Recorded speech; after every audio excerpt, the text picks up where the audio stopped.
Hello friend, welcome to S T tutorial YouTube channel. Friends, हम लोग आज 12वां पार्ट देखेंगे, 12वां मॉडल पेपर देखेंगे जीआईसी प्रवक्ता परीक्षा के लिए, जो सामान्य अध्ययन जीएस से प्रश्न पूछे जाते हैं। आपके 40 प्रश्न यहाँ से पूछे जाएंगे। तो इसका 12वां पार्ट है। इसके पहले का वीडियो आप लोग प्ले लिस्ट में देख सकते हैं, जो आपकी परीक्षा की दृष्टि से ही ये मॉडल पेपर तैयार किए गए हैं। ठीक है, और ये 12वां मॉडल पेपर है। अगर वीडियो अच्छा लगेगा तो चैनल को सब्सक्राइब कीजिएगा, लाइक कीजिएगा और वीडियो को अंत तक जरूर देखिएगा। इसमें सारे प्रश्न इंपॉर्टेंट प्रश्न ही रखे गए हैं। तो चलिए प्रश्न को शुरू करते हैं और आज का पहला प्रश्न देखते हैं। पहला प्रश्न है आज का, निम्नलिखित में से कौन सुमेलित नहीं है, यहाँ पूछा है। तो नाथुला दर्रा अरुणाचल प्रदेश, ये तो पहला ही गलत हो गया।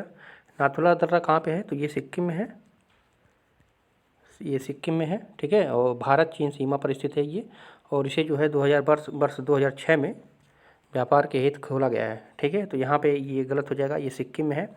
और बिपलोई दर्रा उत्तराखंड, ये सही है। और रोहतांग हिमाचल प्रदेश, ये भी सही है। पालघाट केरल में है, ये भी सही है। ठीक है, तो कौन सा सही नहीं है? तो ऑप्शन आपका करेक्ट हो जाएगा, ऑप्शन नंबर ए। दूसरा नंबर प्रश्न है, भारत में निम्नलिखित में से किस राज्य में नगरीय घनत्व सर्वाधिक है? नगरीय घनत्व पूछा है। तो नगरीय घनत्व पहले स्थान पे है, प्रथम स्थान पे है बिहार। ठीक है, बिहार, और दूसरे स्थान पे है आपका पश्चिमी बंगाल। ठीक है, तो इसमें बिहार नहीं है, तो ये इस प्रश्न के अनुसार आपका डी सही हो जाएगा। और अगर बिहार रहे तो बिहार पहला स्थान पे है और नगरीय घनत्व के मतलब मामले में, और दूसरे स्थान पे पश्चिमी बंगाल है। तो डी ऑप्शन आपका सही हो जाएगा। ठीक है, और जनसंख्या की दृष्टि से पूछे तो उत्तर प्रदेश पहले स्थान पे है। ठीक है, और द्वितीय स्थान आता है महाराष्ट्र का। ये जनसंख्या की दृष्टि से हो जाएगा। और आपका नगरीय घनत्व की दृष्टि से पहले पे बिहार है, दूसरे पे पश्चिमी बंगाल है। तो यहाँ पे डी ऑप्शन आपका करेक्ट हो जाएगा। तीसरा नंबर प्रश्न है, राष्ट्रीय राजमार्ग विकास परियोजना के उत्तर दक्षिण तथा पूर्व पश्चिम गलियारे मिलते हैं। तो उत्तर से दक्षिण, पूर्व से पश्चिम गलियारा कहाँ पे मिलता है? तो ये उत्तर प्रदेश के झांसी में मिलता है। ठीक है, उत्तर दक्षिण गलियारा जो है यहाँ श्रीनगर से शुरू होकर के जो है यहाँ कन्याकुमारी तक जोड़ता है, कन्याकुमारी को जोड़ता है। ठीक है, और जो पूर्व पश्चिम गलियारा है असम से यहाँ से शुरू होकर के जो है यहाँ गुजरात को जोड़ता है।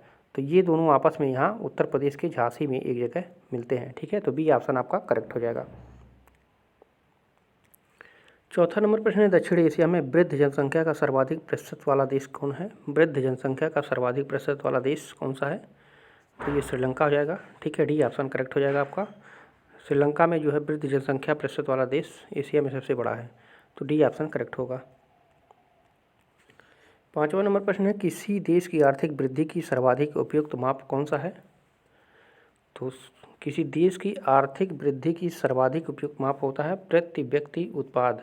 ठीक है, प्रति व्यक्ति जो उत्पाद होता है वो किसी देश की आर्थिक वृद्धि की सर्वाधिक उपयुक्त माप माना जाता है। ठीक है, देश की आर्थिक वृद्धि की माप जो है सकल घरेलू उत्पाद से की जाए तो सकल घरेलू उत्पाद के भीतर एक वर्ष में उत्पादित सभी अंतिम वस्तुओं एवं सेवाओं के मौद्रिक मूल्य को योग आते हैं। ठीक है, जबकि शुद्ध घरेलू उत्पाद में जो है उत्पादन की प्रक्रिया में से जो है मशीन एवं पूंजी के मूल्य में आई कमी को घटा दिया जाता है। और साधन लागत पर व्यक्त वास्तविक घरेलू उत्पाद, राष्ट्रीय उत्पाद तथा प्रति व्यक्ति आय को जो है सामान्यतः आर्थिक समृद्धि की माप के रूप में जो है स्वीकार करते हैं। और इसी के आधार पर जो है आर्थिक वृद्धि की सर्वाधिक उपयुक्त माना जाता है। तो यहाँ पे डी ऑप्शन आपका करेक्ट होगा। छठवां नंबर प्रश्न है, प्रधानमंत्री ग्रामोदय योजना का ध्येय है। तो उसका ध्येय क्या है, मतलब उसका लक्ष्य क्या है? तो ग्रामीण आवश्यकताओं की पूर्ति, जैसे कि प्राथमिक शिक्षा, स्वास्थ्य संरक्षण, पेयजल, आवास, ग्रामीण सड़कें। ठीक है, तो यही इनका लक्ष्य है। तो ए ऑप्शन आपका करेक्ट हो जाएगा। प्रधानमंत्री ग्रामोदय योजना के अंतर्गत जो है आर्थिक सुधारों का लाभ समाज के सभी वर्गों तक पहुंचे, इसलिए जो है ग्रामीण क्षेत्रों में जीवन स्तर के लिए जो है महत्वपूर्ण सामाजिक तथा आर्थिक आधारभूत ढांचे के जो है 5 तत्वों की पहचान की गई है। जो 5 तत्व हैं उसमें शामिल किया गया है स्वास्थ्य, शिक्षा, पेयजल, आवास, सड़कें। ठीक है, और वर्ष 2001-2 की वार्षिक योजना के तहत जो है ग्रामीण विद्युतीकरण को जो है एक अतिरिक्त घटक के रूप में जोड़ दिया गया है। तो ये आपका करेक्ट आंसर हो जाएगा, ऑप्शन नंबर ए। सातवां नंबर प्रश्न है, national stock exchange of India प्रवर्तक है। तो किसका प्रवर्तक है? तो भारतीय स्टेट बैंक, LIC और GIC और IDBI, तो ये सभी का जो है ये प्रवर्तक माना जाता है। ठीक है, तो डी ऑप्शन करेक्ट हो जाएगा। National stock exchange of India के प्रवर्तक जो है कई वित्त संस्थान व बैंक बीमा कंपनी है। ठीक है, और इनमें से कुछ प्रमुख हैं, जैसे IDBI हुआ, LIC हुआ, भारतीय स्टेट बैंक हुआ, GCI हुआ, नेशनल इंश्योरेंस कंपनी हुआ, बैंक ऑफ बड़ौदा हुआ, केनरा बैंक हुआ। तो ये सभी इनके जो है प्रवर्तक के रूप में आते हैं। तो डी ऑप्शन आपका करेक्ट हो जाएगा। 8वां नंबर प्रश्न है, निम्नलिखित में से कौन राज्य सरकार तथा स्थानीय सरकार के बीच राजस्व बंटवारे के लिए उत्तरदायी है? राजस्व बंटवारे के लिए उत्तरदायी होता है, तो ये होता है राज्य वित्त आयोग जो होता है। ठीक है, भारतीय संविधान के अनुच्छेद 243 झ, ठीक है, में जो है राज्य वित्त आयोग के गठन का प्रावधान है, जो राज्य सरकार तथा स्थानीय शासन के बीच जो है राजस्व बंटवारे का प्रावधान करता है 243 झ के अंतर्गत। ठीक है, तो सी ऑप्शन आपका करेक्ट हो जाएगा। 9वां नंबर प्रश्न है, निम्नलिखित में से कौन एक संवैधानिक निकाय नहीं है? नहीं पूछा है,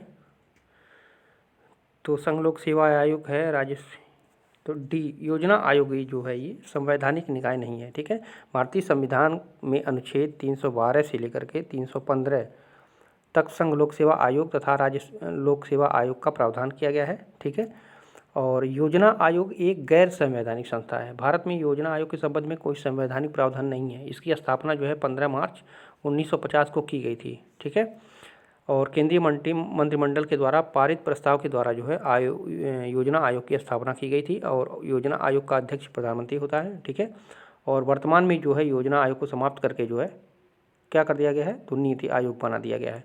तो यहाँ पे ये संवैधानिक निकाय नहीं है, तो डी ऑप्शन आपका करेक्ट हो जाएगा। 10वां नंबर प्रश्न है, उत्तर प्रदेश विधान परिषद की संपूर्ण सदस्य संख्या है? विधान परिषद की संपूर्ण सदस्य संख्या कितना है उत्तर प्रदेश का? तो 108 है वर्तमान समय में। ठीक है, उत्तराखंड के गठन के समय जो है उत्तर प्रदेश के विधान परिषद की संपूर्ण सदस्य संख्या 108 थी, संपूर्ण पूछा है। ठीक है, परंतु वर्तमान में कुल सदस्य संख्या कितनी है? तो वर्तमान में अगर पूछेगा तो 100 है, जिसमें विधानसभा निर्वाचन क्षेत्रों में चुने गए सदस्य 38 हैं। ठीक है, और स्थानीय निकाय निर्वाचन क्षेत्रों से 36 हैं, और शिक्षक निर्वाचन क्षेत्र से 8 हैं। ठीक है, तथा स्नातक निर्वाचन क्षेत्र से 8 हैं, और राज्यपाल द्वारा जो है मनोनीत 10 हैं। ठीक है, तो कुल 108 हैं आपके, तो ये सही हो जाएगा। और वर्तमान में अगर पूछेगा तो वर्तमान में इनकी संख्या 100 है। 11 नंबर प्रश्न है, पंचायत समिति के सदस्य कौन होते हैं? तो खंड विकास अधिकारी द्वारा मनोनीत किए जाते हैं, गलत है। जिला पंचायत अध्यक्ष द्वारा मनोनीत किए जाते हैं, गलत है। प्रत्यक्ष रूप से जनता द्वारा निर्वाचित किए जाते हैं, तो ये सही है। ठीक है, पंचायत राज अधिनियम के तहत जो है सभी राज्यों के लिए त्रिस्तरीय प्रणाली का प्रावधान किया गया है, अर्थात ग्राम, माध्यमिक और जिला स्तर पर पंचायत, और इन तीनों स्तर पर जो है पंचायतों के सभी सदस्यों को लोगों को जो है जनता द्वारा सीधे चुना जाता है। तो यहाँ पे सी ऑप्शन करेक्ट हो जाएगा। 12 नंबर प्रश्न है, आज़ाद हिंद फौज के अधिकारियों के लाल किले में चल रहे मुकदमे में उनके पक्ष से निम्नलिखित में से किसने वकालत की थी? तो ये किया था सर टीबी सप्रू ने। ठीक है, सर टीबी सप्रू ने वकालत किया था। द्वितीय विश्व युद्ध में जो है जर्मनी की स्थिति कमज़ोर पड़ने के बाद आज़ाद हिंद फौज के सैनिकों ने जो है 1945 में सरकार के समक्ष समर्पण कर दिया, और सरकार ने सैनिकों पर निष्ठा की शपथ तोड़ने का आरोप लगाया, और लाल किलों में सैनिकों पर जो है मुकदमा चला। बचाव पक्ष में वकीलों में जो है भोला भाई देसाई प्रमुख थे, और उनके सहयोग करने के लिए जो है तेज बहादुर सप्रू, काटजू, जवाहरलाल नेहरू भी थे। ठीक है, तो करेक्ट आंसर हो जाएगा आपका ऑप्शन नंबर डी। 13 नंबर प्रश्न है, किसने कहा था तिलक भारतीय अशांति के जनक हैं? किसने कहा था तिलक जो है भारतीय अशांति के जनक हैं? तो ये कहा था वी चिरोल ने।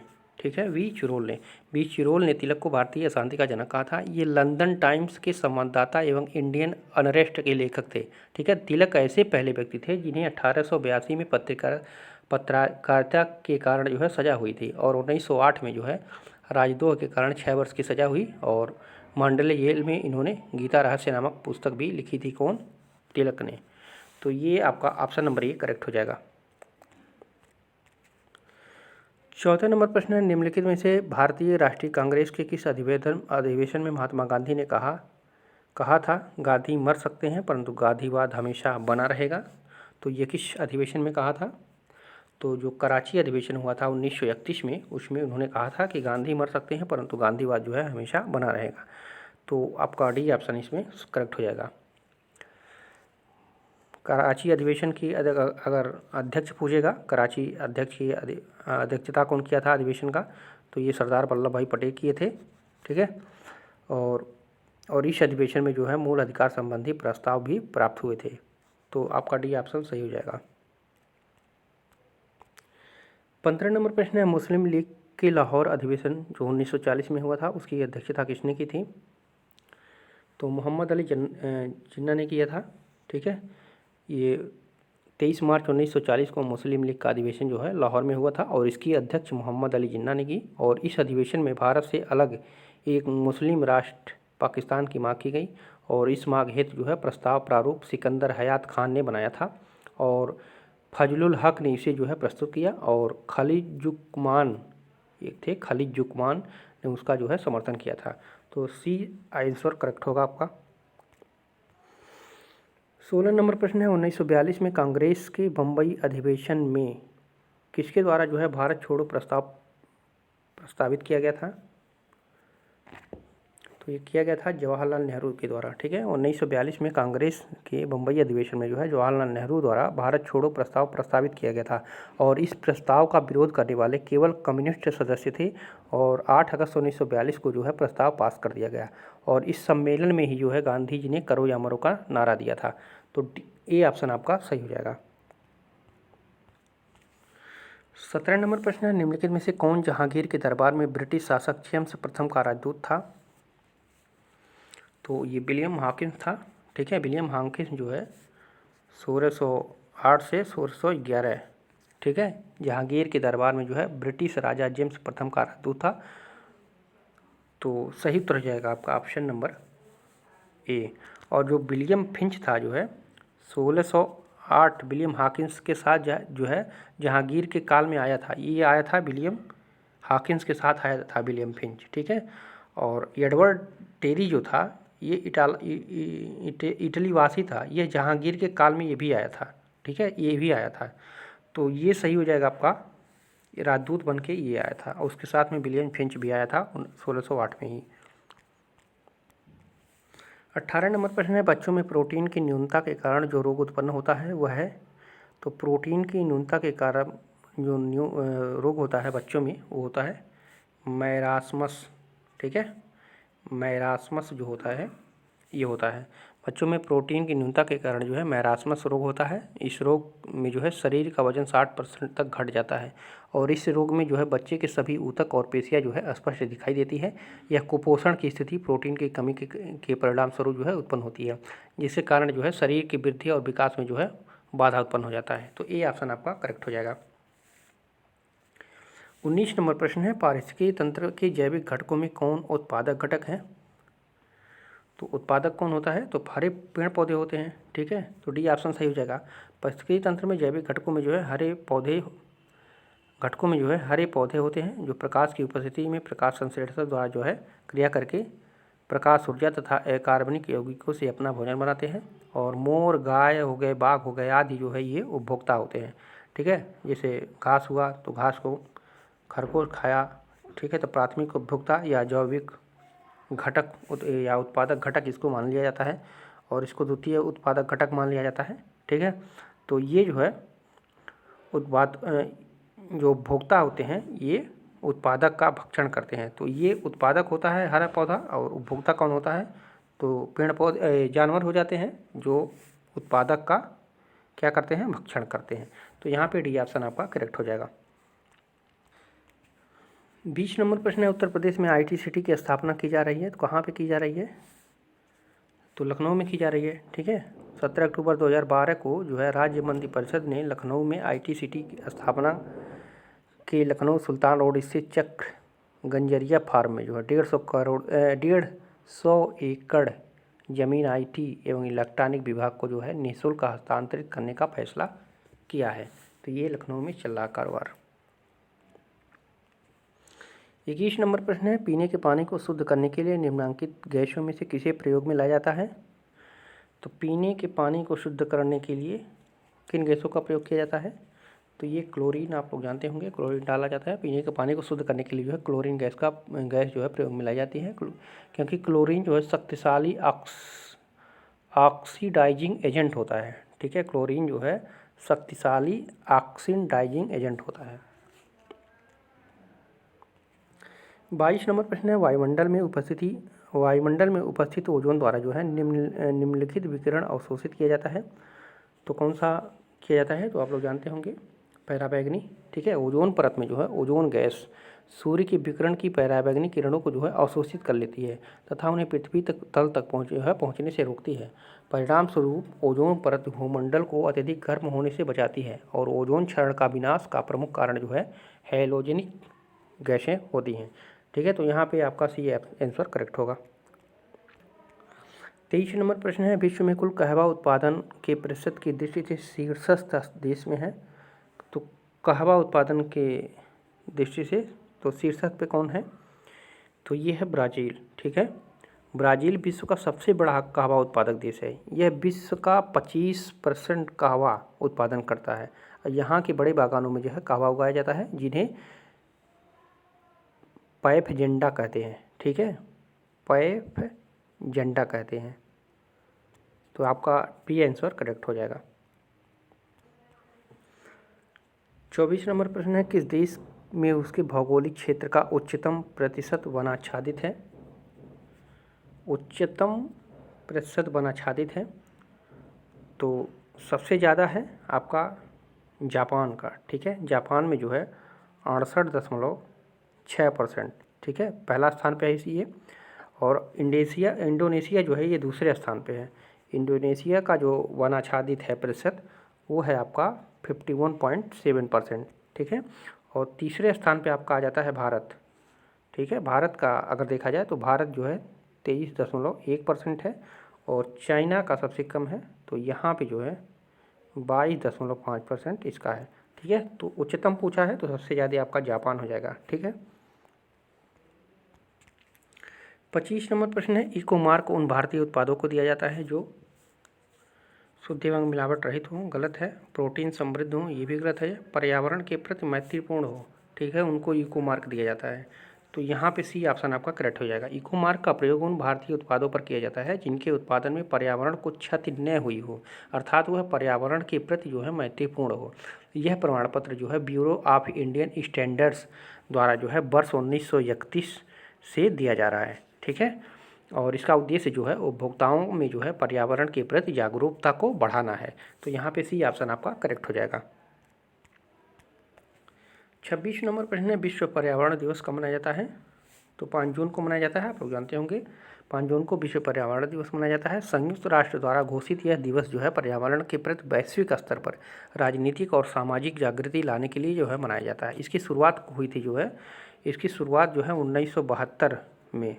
ठीक है, 5 जून से 16 जून तक जो है संयुक्त राष्ट्र महासभा द्वारा जो है आयोजित विश्व पर्यावरण सम्मेलन में हुई। ठीक है, और 5 जून 1973 से, ठीक है, 1973 को पहला पर्यावरण दिवस मनाया गया था। ठीक है, पहला पर्यावरण दिवस जो है मनाया गया था। और 1 दिसंबर जो है ये कम क्या होता है? तो 1 दिसंबर को मनाया जाता है एड्स दिवस, विश्व एड्स दिवस। ठीक है, और 14 नवंबर को क्या मनाया जाता है? तो ये विश्व बाल दिवस। ठीक है, बाल दिवस जो नेहरू जयंती के रूप में मनाया जाता है। ठीक है, और 15 अगस्त आप लोग जानते ही होंगे। ठीक है, तो सारे पॉइंट को आप लोग याद रखिएगा। 27 नंबर प्रश्न है, भूमिगत जल को दूषित करने वाले अजैविक प्रदूषक हैं। अजैविक प्रदूषक कौन है भूमिगत जल को दूषित करने वाले? तो ये आर्सेनिक हैं। ठीक है, भूमिगत जल को जो है दूषित करने वाला अजैविक पदार्थ आर्सेनिक है। यह ज्वालामुखी के वाष्पों में समुद्र तथा अनेक खनिजीय जलों में जो है मिश्रित रहता है। आर्सेनिक की ज़्यादा मात्रा से जो है पेट में दर्द, त्वचा पर असर तथा रक्त कणिकाओं के निर्माण पर असर पड़ता है। और आर्सेनिक के लगातार संपर्क से जो है ब्लैकफुट नामक बीमारी भी हो जाती है। ठीक है, तो ब्लैकफुट नामक बीमारी भी पूछा जाता है किसके कारण होता है? तो आर्सेनिक के कारण ही होता है। ठीक है, तो सारे पॉइंट को आप लोग याद रखिएगा।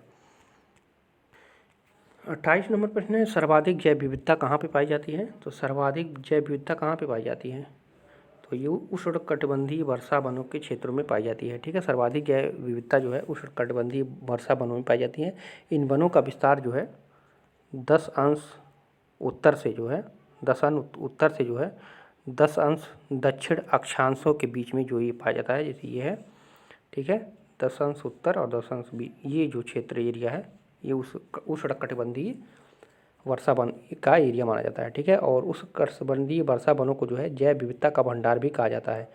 ठीक है, और जैव विविधता जो है उष्णकटिबंधीय वनों में जो है सबसे समृद्ध है, क्योंकि इसमें जो है स्थलीय स्पीसीज निरंतर जीवित एवं जो है प्राचीन समुदाय से संबंधित है, और जीवों में पर्यावरण अनुकूलन की प्रवृत्ति, गर्म तापमान एवं उच्च आर्द्रता, नाशक जीवों के एवं परजीवियों की संख्या की अधिकता, जो है पादपों में बहिःसंस्करण की दर और ऊर्जा प्राप्ति की अधिकता, इसमें सभी में पाए जाते हैं। ठीक है, तो यहाँ पे ए ऑप्शन आपका करेक्ट हो जाएगा। 29 नंबर प्रश्न है, उत्तर प्रदेश में आंवले का सर्वाधिक उत्पादन करने वाला जिला कौन सा है? तो आप लोग जानते होंगे प्रतापगढ़ इसके लिए प्रसिद्ध है। ठीक है, तो बी ऑप्शन आपका करेक्ट हो जाएगा। प्रतापगढ़ जो है उत्तर प्रदेश का आंवले का सर्वाधिक उत्पादन करता है। 30वां नंबर प्रश्न है, संविधान की प्रस्तावना का विधिक स्वरूप क्या है? तो संविधान की प्रस्तावना का विधिक स्वरूप क्या है? तो यह लागू नहीं किया जा सकता है, यही जो है उसका विधिक स्वरूप है।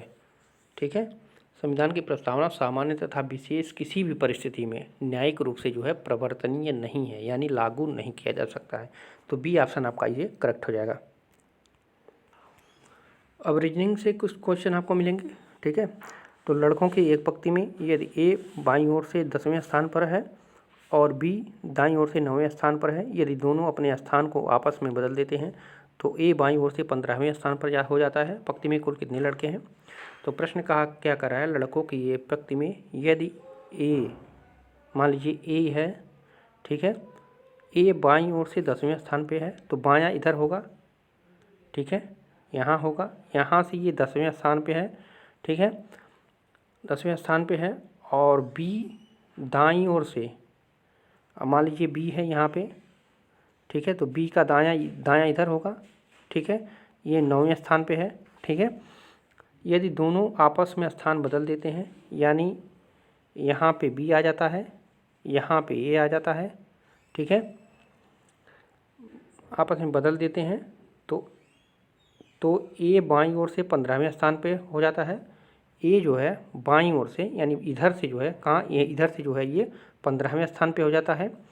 तो पंक्ति में कुल कितने लड़के हैं? तो अब देख लीजिए ए व बी के मध्य के लड़के कितने हो जा रहे हैं?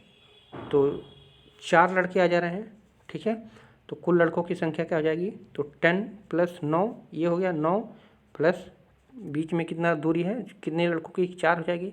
ठीक है, तो 10 9 19 4 23, तो कुल लड़कों की संख्या कितनी हो जाएगी आपकी? 23। ठीक है, तो करेक्ट आंसर हो जाएगा आपका ऑप्शन नंबर यहाँ पे सी। ठीक है, कुल लड़कों की संख्या है आपका 23। 32 नंबर प्रश्न है, नीचे दिए गए शब्दों को सार्थक क्रम में व्यवस्थित कीजिए। तो सार्थक क्रम कौन सा होता है? तो पहले आगमन होता है। ठीक है, आगमन होता है, फिर आगमन के बाद क्या करते हैं हम लोग? परिचय करते हैं। ठीक है, फिर प्रस्तुति करते हैं। ठीक है, प्रस्तुति करते हैं, मान लीजिए कोई मंच आप कर रहे हैं कार्यक्रम, तो वहाँ पे जाएंगे, परिचय होगा आपका कि ये कलाकार ये काम करेंगे, फिर आप प्रस्तुति देंगे। ठीक है, फिर क्या करेंगे? उस पर चर्चा होगी। ठीक है, फिर जो है संस्तुति मिलेगी, फिर क्या होगा? संस्तुति हो जाएगा। ठीक है, 5 ही दिया है। तो यहाँ पे पहला आगमन है, यानी 3 किस्में हैं, तो 3 दोनों में है। आगमन के बाद क्या हो जाएगा? परिचय होता है, तो 5 भी दोनों में है। फिर क्या होता है? परिचय के बाद प्रस्तुति होती है, तो एक किस्में है, एक किस्में है, तो ए ऑप्शन आपका करेक्ट हो जाएगा। पहले आगमन होगा, फिर परिचय होगा, फिर प्रस्तुति होगी, फिर चर्चा होगा, फिर संस्तुति होगी। ठीक है, तो ए ऑप्शन आपका सही हो जाएगा। 33 नंबर प्रश्न है, दिए गए कथन से जो है निम्नलिखित में से कौन सा निष्कर्ष वैध रूप से निकलता है? कथन में दिया है प्रत्येक पुस्तकालय में पुस्तकें होती हैं। अब निष्कर्ष दिया है कोई पुस्तकालय बिना पुस्तकें के नहीं होता है, तो ये भी सही दिख रहा है। पुस्तकालय केवल पुस्तकों के लिए ही होते हैं, तो ऐसी बात नहीं है। पुस्तकें केवल पुस्तकालय में होती हैं, तो ये भी गलत है। कुछ पुस्तकालयों के पास पाठक नहीं होते, तो ये भी गलत है। ठीक है, तो इसका निष्कर्ष ए होगा। ठीक है, कोई पुस्तकालय जो है बिना पुस्तकों के नहीं होता है। ठीक है, प्रत्येक पुस्तकालय में पुस्तकें होती हैं। इस कथन से यह निष्कर्ष निकलता है कि हर पुस्तकालय में पुस्तकें अवश्य होंगे, या कोई पुस्तकालय बिना जो है पुस्तकों के नहीं होती है। ठीक है, तो यहाँ पे ए ऑप्शन आपका करेक्ट हो जाएगा। 34 नंबर प्रश्न है, कथन कारण दिया है, कथन करके दिया है। तार बनाने के लिए चांदी का प्रयोग नहीं किया जाता है और चांदी कुचालक है। तो ये तो दोनों गलत है। ठीक है, तार बनाने के लिए चांदी का प्रयोग नहीं किया जाता, तो किया जाता है। चांदी कुचालक नहीं है, कुचालक है, ये सुचालक है। तो यहाँ पे डी सही हो जाएगा। ए और आर दोनों जो है असत्य हैं। ठीक है, ए और आर दोनों जो हैं असत्य हैं।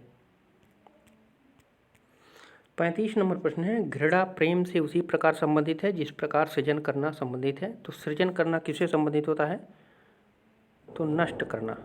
इसे घृणा प्रेम, ठीक है, घृणा प्रेम, ठीक है। सृजन करना मतलब एकत्रित करना, फिर उसको नष्ट करना। ठीक है, तो यहाँ पे आपका सी सही हो जाएगा। 36 नंबर प्रश्न है, आपको मैथ शुरू हो गया। यहाँ से दिए गए पदार्थों में बहुलक क्या है? तो बहुलक कैसे निकाला जाता है? जो मतलब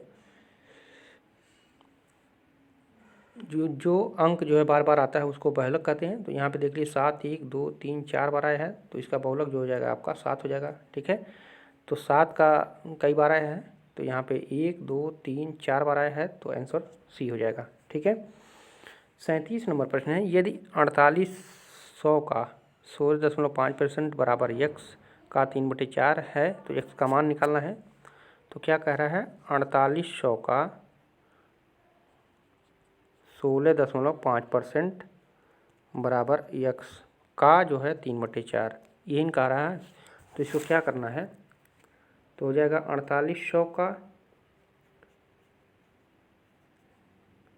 16/5% हो गया। अब इधर यक्स भी है, इधर कर दीजिए, तो 3x/4। अब इसी को सॉल्व कर दीजिए। अब 3x इधर आ गया, 3x इधर आ जाएगा, तो क्या हो जाएगा? 48 गुणे 4 गुणे 16.5, ये हो गया आपका। अब यक्स, जब यक्स का मान निकालेंगे तो यक्स बराबर क्या हो जाएगा? इतना बटे 3 हो जाएगा आपका। ठीक है, अब इसी को काट देंगे, तो जो काटने पर जो बचेगा आपका 1056 बचेगा। ठीक है, तो सही उत्तर हो जाएगा आपका ऑप्शन नंबर बी। ठीक है, ये आंसर आएगा। इसको आप लोग सॉल्व कर लीजिएगा जैसे बताया है। 38 नंबर प्रश्न है, त्रिभुजों के क्षेत्रफलों का अनुपात जो है 4/3 है तथा इनकी ऊंचाइयों का अनुपात 3/4 है, जो इनके आधार की लंबाई का अनुपात है। तो किस लंबाई के आधार का अनुपात है, ये निकालना है आपको। त्रिभुजों का क्षेत्रफल 4/3 है। माना दो त्रिभुज, ठीक है, पहला व दूसरे का त्रिभुज के आप लोग मान लीजिए पहले का त्रिभुज का क्षेत्रफल जो है A1 है और दूसरे का हम मान लेते हैं A2 है। ठीक है, और ऊंचाई मान लेते हैं पहले का H1 है व दूसरे का H2 है। ठीक है, तो प्रश्न क्या कह रहा है कि A1 यानी A1 A2 मतलब 4/3 बराबर क्या हो जाएगा आपका? 1/2 गुणे आधार गुणे H1 ऊंचाई। ठीक है, अब बटे वही हो जाएगा 1/2 गुणे आधार गुणे H2, ये हो जाएगा। और जहाँ पे B1 व B2 जो है दूसरे त्रिभुज के क्षेत्रफल का आधार हो जाएगा। तो इसी तरह से हम क्या कर देंगे, आप देख लीजिए यहाँ पे 4/3 हो जाएगा। ठीक है, तो 4/3 हो जाएगा, तो यहाँ पे क्या कर लेंगे, इसका मान रख के हम क्या कर देंगे, 4/3 गुणे 1/2 गुणे B1 मान लीजिए आधार है। ठीक है, अब गुणे क्या हो जाएगा? 3 हो जाएगा, बटे वही 1/2 गुणे B2 गुणे 4 हो जाएगा। ठीक है, अब यहाँ पे देखिए B1 B2, ठीक है, मतलब दोनों का आधार, दोनों त्रिभुजों का आधार बराबर क्या हो जाएगा? 4 गुणे 4/3 गुणे 3। इसका दोनों त्रिभुज का हो जाएगा। आप क्या करेंगे, ये हो जाएगा 4 चौक को 16, 3 त्रिक का 9, यानी 16:9 जो है क्या होगा? इसके आधार की लंबाई का अनुपात होगा। ठीक है, तो आपका बी आंसर आपका करेक्ट हो जाएगा। 16:9 जो है इसके आधार की लंबाई का अनुपात है। 39 नंबर प्रश्न है, निम्नलिखित में से परिमेय संख्या है, तो इसमें से कौन सा परिमेय संख्या है? तो परिमेय संख्या ये नहीं हो सकता, परिमेय संख्या ये नहीं हो सकता, परिमेय संख्या ये नहीं हो सकता, पाई तो हो नहीं सकता। तो बी ऑप्शन आपका इसमें देख लीजिए। 2.371371 देखिए यहाँ पे रिपीट हो रहा है 371 डैश डैश डैश बराबर 2 पाई यानी 371। ठीक है, अब इसको कर सकते हैं 2 + 371 बटे 999 कर सकते हैं, यानी 2 सही 371 बटे 999, यानी इस परिमेय के रूप में ये आ जा रहा है। लेकिन जब इसी को इसको करेंगे तो ये परिमेय इस रूप में नहीं आएगा। ठीक है, परिमेय रूप में नहीं आएगा। ठीक है, तो आपका करेक्ट आंसर हो जाएगा ऑप्शन नंबर बी। ठीक है, ऑप्शन नंबर बी इसमें सही हो जाएगा। 40 नंबर प्रश्न है, सबसे छोटी धनात्मक पूर्ण संख्या जिसे जो है 4, 5, 6, 8 से भाग देने पर शेषफल 3 बचे परंतु 9 से भाग देने पर कोई शेषफल नहीं बचे, तो वो कौन सी संख्या है? तो सबसे पहले हम क्या करेंगे, 4, 5, 6, 8 का लसागु ले लेंगे। ठीक है, तो बराबर क्या हो जाएगा, 8 × 5 × 3 बराबर 120। ठीक है, अब संख्या जो है 120 x + 3 कर दीजिए, मान लीजिए वो संख्या x है। ठीक है, तो इस रूप में होगी जो 9 से जो है पूर्णतः विभाजित होगी। तो x का मान जो है 1, 2, 3, 4 रखेंगे, जब हम 1, 2, 3 डैश जब रखेंगे तो क्या हो जाएगा, 120 x + 3 बराबर क्या हो जाएगा 120। अगर 1 रखते हैं तो धन 3 बराबर कितना आ जाता है, 123 आ जाता है। ठीक है, जो कि 9 से विभाजित ये नहीं होगा। ठीक है, अब x बराबर अगर हम 2 रखेंगे इसी में तो क्या हो जाएगा, तो x बराबर 2 रख रहे हैं तो देख लीजिए यहाँ पे 120 × 2 धन 3 हो जाएगा, कितना जा रहा है, 243 हो जा रहा है, जो 9 से विभाजित हो जा रहा है, पूरा 9 से विभाजित हो जा रहा है। तो करेक्ट आंसर हो जाएगा आपका ऑप्शन नंबर डी 243 है, जो 9 से भाग देने पर कोई संख्या शेष नहीं बचेगी। ठीक है, तो यहाँ पे डी ऑप्शन आपका करेक्ट हो जाएगा।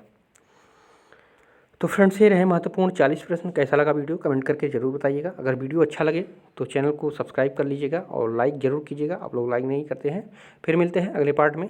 पूरा वीडियो देखने के लिए आप सभी को धन्यवाद।